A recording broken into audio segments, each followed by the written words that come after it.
what point in your own life or career did you realize, or were you able to find more satisfaction and actually be happier because you realized that you'd gone through this transition? You know, were you born this way? You always like this? Or like, do you remember when you started to just be grateful for what you had? You know, it just made you a happier person. Yeah. Do you know when that happened? Well, it's a good point. I think it's something that happened over time, and that. Do you know how far back? Like, Well, how long have you yeah. been okay with, you know, yourself and what you've got, and like, is it 5 years, 10 years, 50? You know. Yeah. Well, no. But I started being dissatisfied with myself and asking myself these questions when I was a teenager. Okay. A lot of in teenager self-consciousness Sure. and whatever. And I started looking in books of philosophy and wisdom and things like that. You know, Yeah. what's the meaning There you of go, life? looking outside again. Yeah. But no, I did things like I went out in the woods. I spent some time out in the woods, kind of looking at these questions. I went out in the mountains. But I think for me, actually, but then I hit a kind of plateau, and then. I think a lot of it was when Gabi was born, and I went through that whole thing because I think my brother died at the time, my mother died. It was a kind of like, it was a little bit of a dark period in my life, and I was and at the same time I was looking in my practice, but I think because a lot of it has to do, as you just pointed out, with self-acceptance. I mean that maybe the greatest gift you can give yourself is to kind of see if you can quiet that. We all have this voice, this kind of inner critic that's always criticizing and doubting. You know, psychologists say that we have, I don't know, like 60,000 thoughts a day, maybe up to, and the great majority of them are negative, if you actually sat down and counted all the negative thoughts. But the ability to, kind of like, wait a minute, start to accept yourself.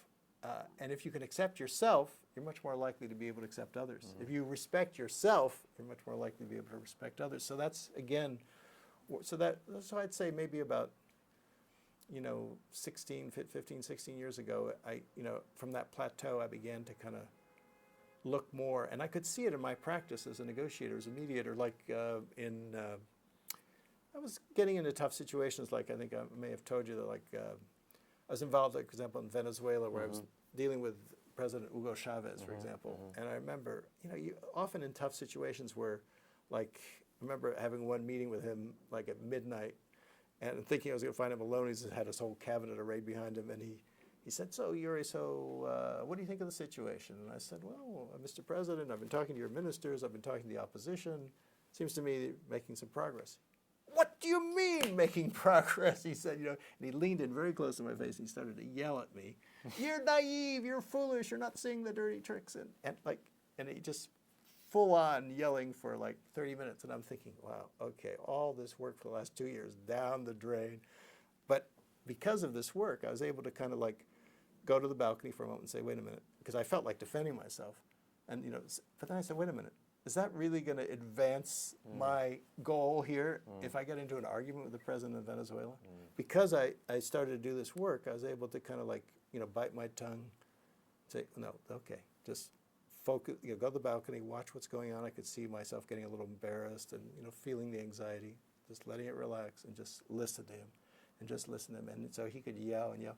Pretty soon, he started to run a little bit out of steam because there was no...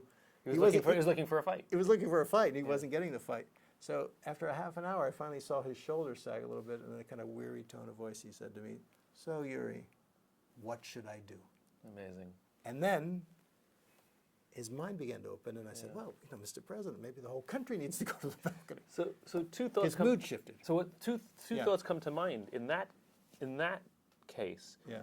You accidentally created, or a scenario was created in which someone eventually got to yes inside themselves because they ran out of stuff to say, or they ran out of energy, or they weren't getting the, because when you get the fight, it's no problem because you just keep attacking each other.